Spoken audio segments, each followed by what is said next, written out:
Welcome to all. Nowadays, media occupies an important place in everyday life. When we think of teaching learning process, without ICT, now learning process is difficult.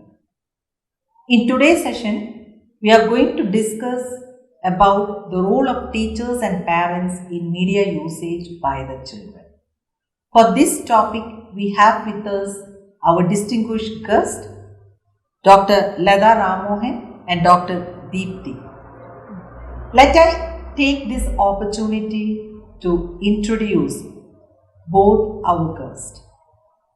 Dr. Leda Ramohan presently is working as Chief Consultant for Samagra Shiksha Scheme at Department of School Education and Literacy, Ministry of Education. Her career extends more than 3 decades as assistant professor, associate professor in GGSIPU affiliated colleges and as guest faculty at Jamia Millia Islamia. She worked as an academic coordinator, Rainbow Home Center for Equity Studies. Also associated at Center for Early Childhood Development, Ambedkar University, and she was the recipient of Adarsh Vidyalaya Award for contribution in research. She has many publications to her credit, including 3 books and various international and national research papers. She contributed a lot for the development of course material of IGNOU. She is the member of different committees like member of NCF committee, and she was a member in the implementation of NEP 2020 tasked by states and actively involved in policy matters with respect to school education. Welcome ma'am to this session. And coming to Deepthi Srivastava, Dr. Deepthi did her doctoral research on children's negotiation of difference and building a culturally responsive education for the disadvantaged children. She worked in several NGOs before being closely involved with the Center for Equity Studies and its Rainbow Homes program. She was a university teaching assistant at CIE Delhi University for 4 years. She worked as an assistant professor at a B.Ed college affiliated to GGSIPU. With Ignas Pahal, she is the researcher. She has been involved in statewide projects in Uttar Pradesh and Rajasthan in teacher professional development. She was part of the team that made Adarshila a foundational learning teacher manual for SSA UP. She has conducted large-scale research and looked at the systemic approach to capacity building of teachers. Recently, she was involved in developing test items for FLN NAS 2021. Welcome Dr. Deepthi Srivastava to this session.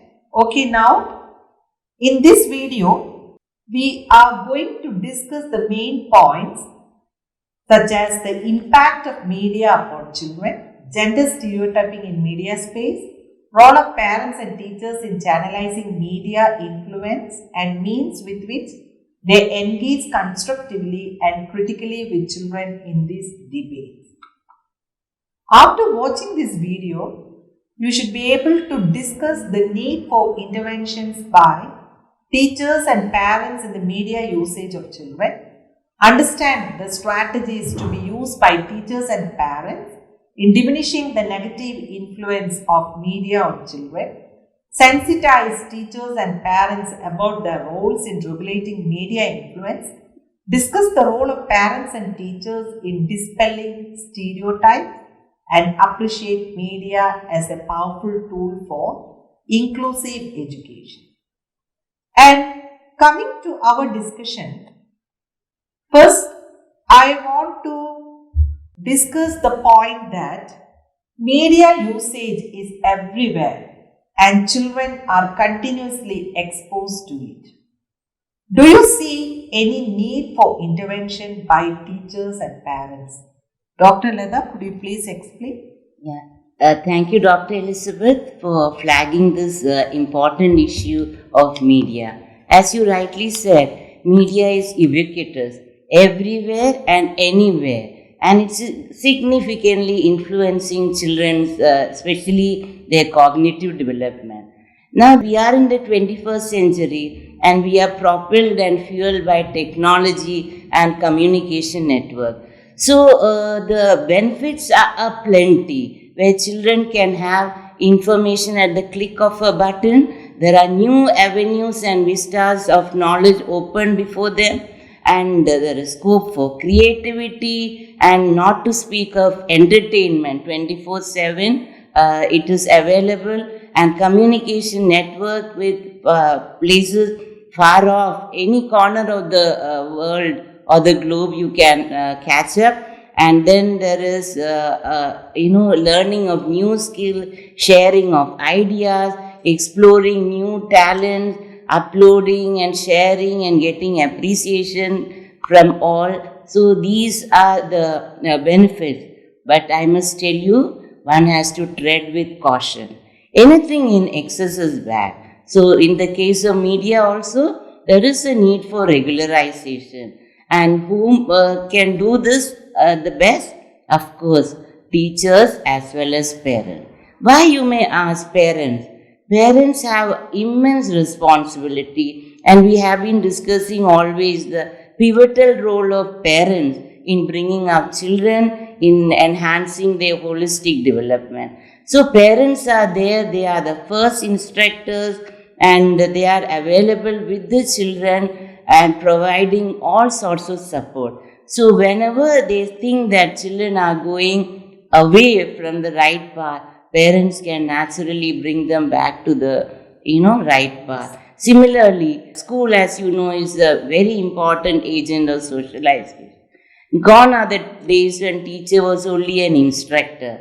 Now her roles are multifarious, you must say. She's a facilitator, she's cajoling, nudging, counseling, reprimanding, and in many different ways she's facilitating the growth of children. So I would repeatedly say that parents as well as teachers play an important role, and they need to intervene and bring them to the right path.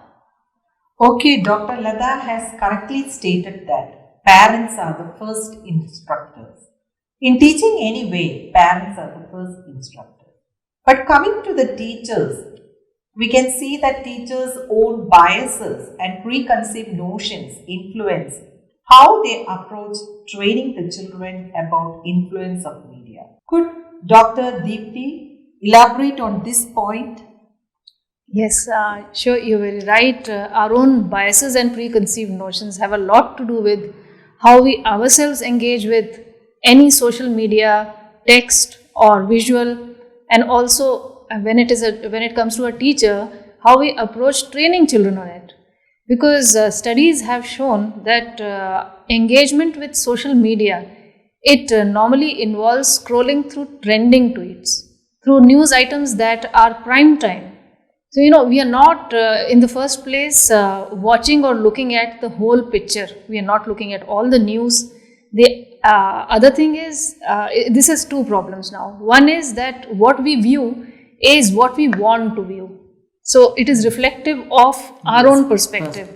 The second half is that what we view, we do not question. Now, there is a lot of problem here then. There is a problem when it comes to controversial opinions posed as facts. Now, what happens here is when a teacher is preconceived or has biases and she's talking in the classroom, sometimes she's imposing her own views on the children, which is problematic. And the other bit is that sometimes teachers do not want to engage in controversial issues because she thinks children are innocent, they're young, they shouldn't be exposed to this. But studies show that it is the other way around. Children are deeply disturbed and such issues should be talked about. How do you talk about them is the other big question. Now, in the classroom, when we are discussing about any issues, and I must say that social science classroom becomes very important, and every other subject class also is important. So when some such thing comes up or is a part of the text that we are reading or discussing, the teacher has to, discuss the difference between a fact and opinion. She has to bring forth that when there is some opinion, you have to either back it by logic, or you have to give additional examples to support it, or you give evidence. Why do you say so? Or is it an emotional argument? So now this way she is getting children to become conscious and critical of news that they are watching, consuming, and also encourages them to look for additional resources to really verify the kind of messages, media messages and news, etc. that they are looking at. Okay, rightly Dr. Deepthi has elaborated the issues, that in what way the teachers' preconceived notions about the usage of media by children. More than that, we know that children are spending majority of their time at school, but after that they will go home. In that case, Dr. Lata, could you please explain about the different ways in which parents can intervene? As I said earlier, parents have a very crucial role in shaping the development of children. So when we talk of media, of course, there is a need for parents to intervene, and we have many different ways in which they can do it. First and foremost, I must say, parents themselves should have a sound knowledge. And we see that children know much better than the parents. And so they have that complex with them, so they do not know how to approach the issue. So first I would say that the parent should immerse themselves in gain adequate knowledge about the available media and its usage. And the next step is active participation, that is co-viewing. And if you are watching a movie, after that you discuss the issues raised in the movie, have an interactive session, have dialogues, and discuss and see how the children are responding to your question. And then you understand about cyberbullying and tell them the issues related to that. And then more than that, supervision. We together you can fix the time, how many hours of media usage can be done, how many hours of TV watching can be allowed, and this is by a consensus, not just imposing a rule that you should watch only 1 hour or 2, because they will stealthily do that. So the next is that communication. You listen and do not lecture. You be a model but do not meddle. You provide but not intervene in that. So facilities you may provide whenever it is needed, especially in the time of pandemic and all. Children need lot of media for their education. You prepare them but do not protect them, and teach them what are the values and how this value erosion will happen if there is too much of exposure. And then we have seen that children, adapt many things. Like, they think that, as boys think that cigarette smoking is macho. Using a race car at high speed, this is trendy. So these things, it is the duty of the parent to differentiate from what is fantasy and what is reality. Yes. And use media in the right way. Okay, rightly Dr. Lada has stated about how parents can intervene.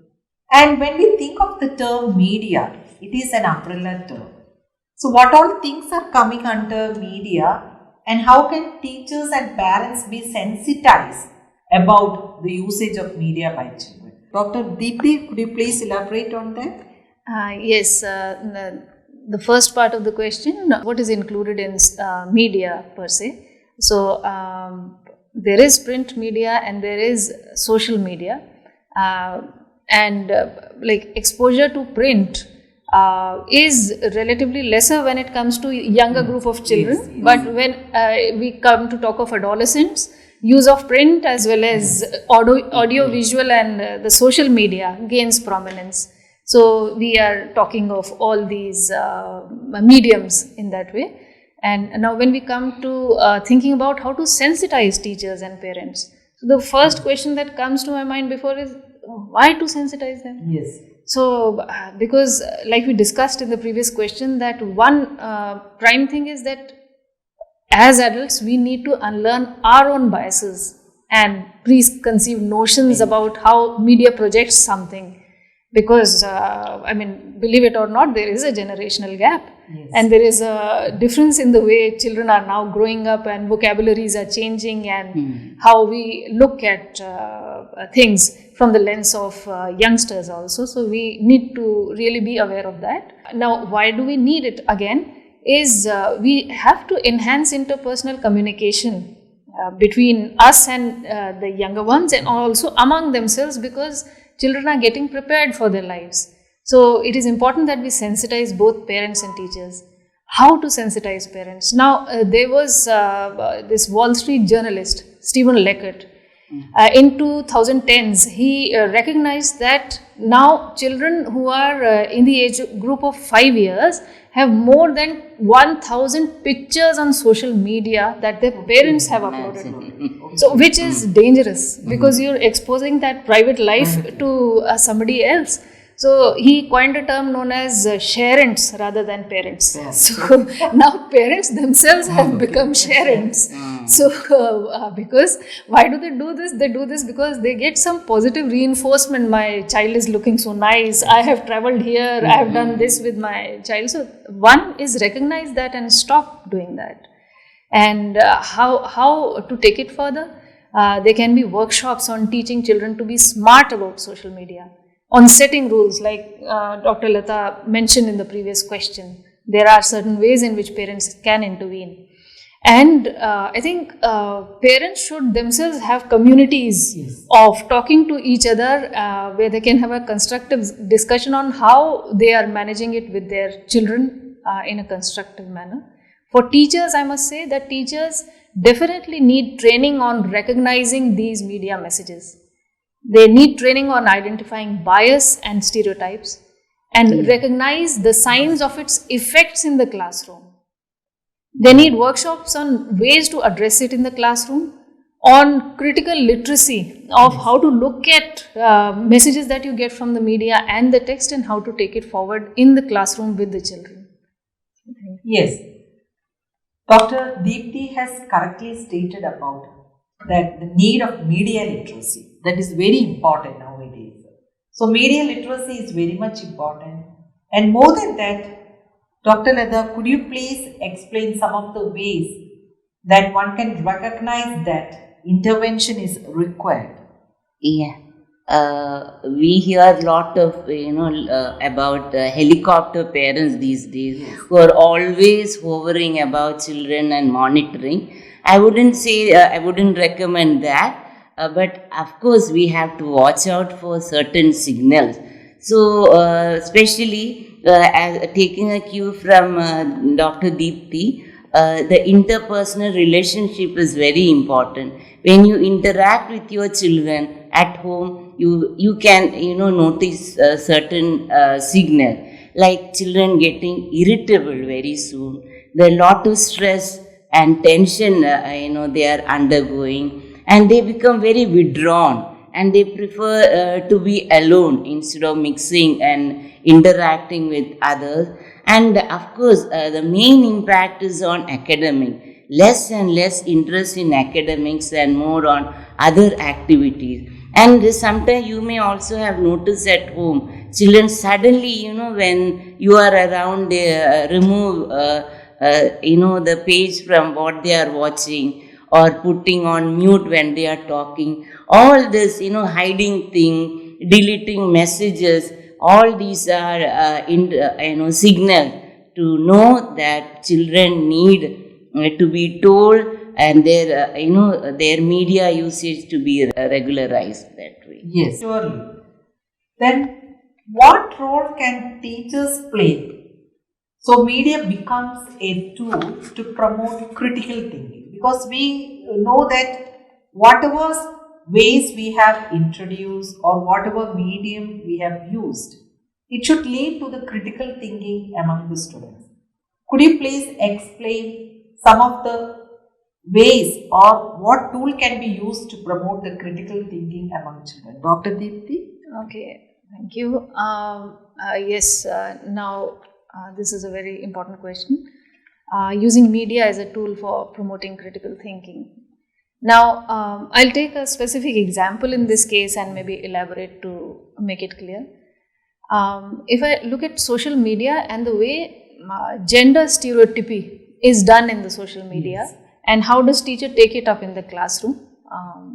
Now, what happens is studies show social media misrepresents gender, yes, and it does it so in three ways. One, it shows an underrepresentation of women. Two, there is a stereotypical representation of women. Three, the depictions of relationship between men and women is problematic.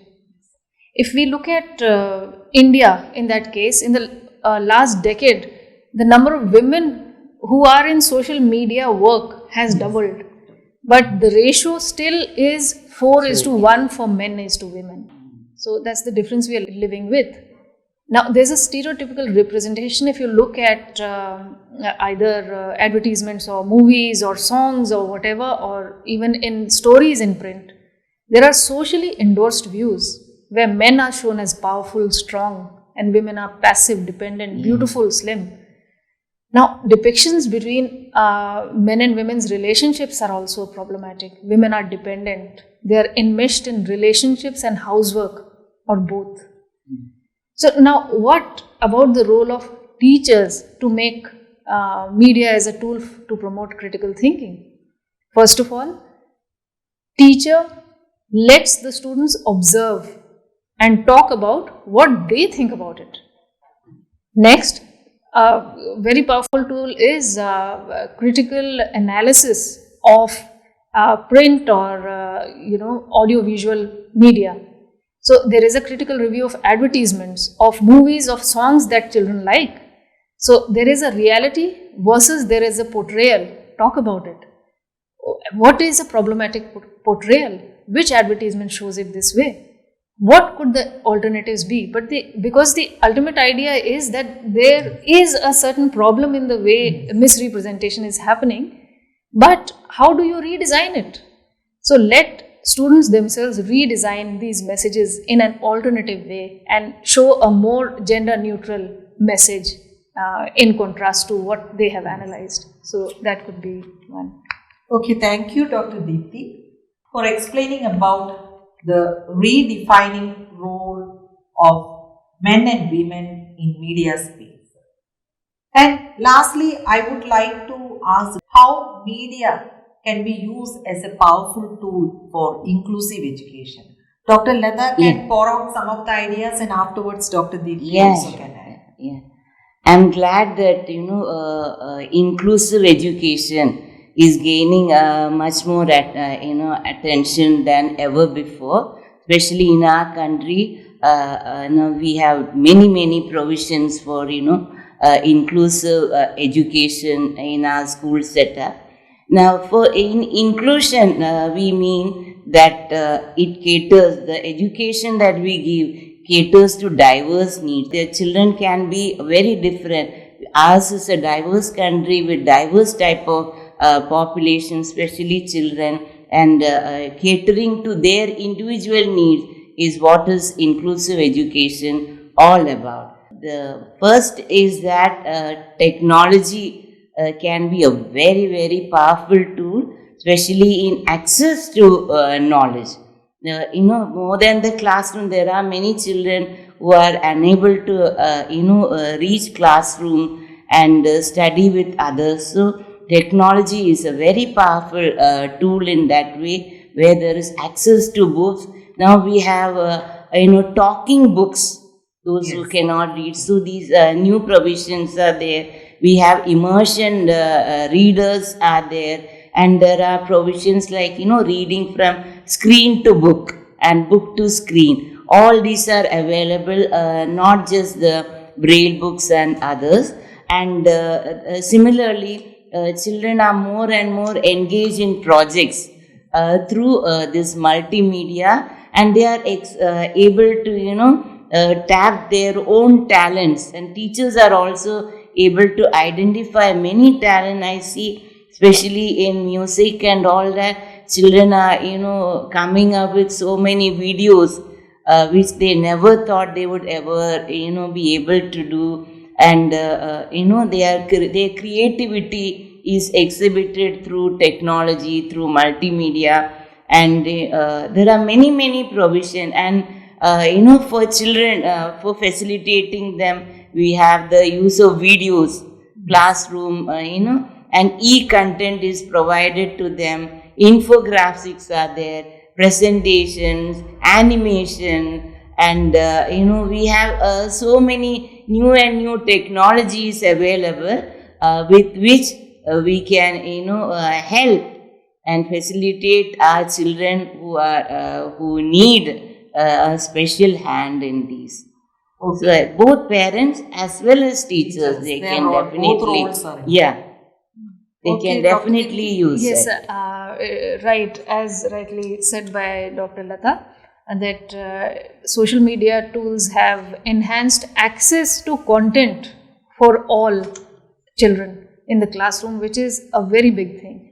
Access to content as well as engagement with content, because the Yes. kind of tools that you were talking about, talking books and speech to text or Yes. text to speech. Now, no child in the classroom can be left behind. After you have engaged with a certain content, you can now put it back into words Yes. through these various tools, and that's how knowledge in the classroom grows. That's how people become their own self and independent. So, Hope that through this video you might have understood the role of teachers and parents in media usage by the children, and the various ways how parents and teachers can intervene in regulating the media usage by children.